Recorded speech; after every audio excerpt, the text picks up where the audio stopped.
na sắp sẽ là muốn dùng đơn tùy sang lên kino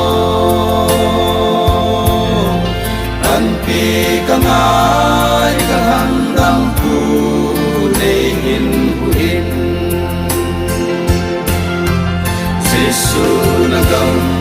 na kun tiếng về để xin để sẽ chọn sẽ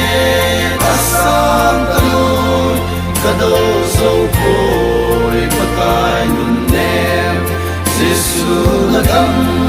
na kun tiếng về để xin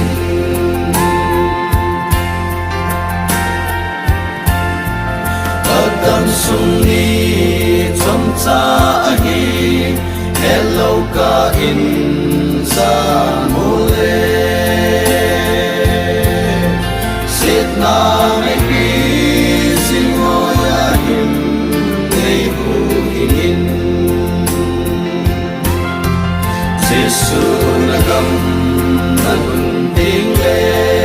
nei sing lấy sẽ chọn sẽ ta sang ta lối ta đâu sâu khôi mà cài nun nè Giêsu na gam na hun tiếng lệ để ta xin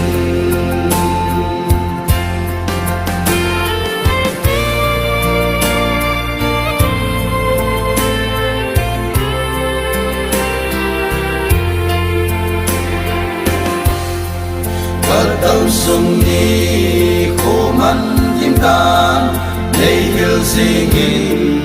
an tâm phu tập hạt hoài lại nang đi nhìn mang càng cả thế Giêsu na gam na kun tiếng về để sinh lấy sẽ chọn sẽ ta sang ta lối ta đâu sâu khôi mà cài nun nè Giêsu na gam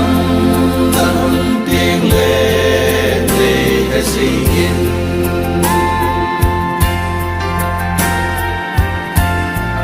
lấy sẽ lâu pi na ho sang in na hơi dễ cả lung sunga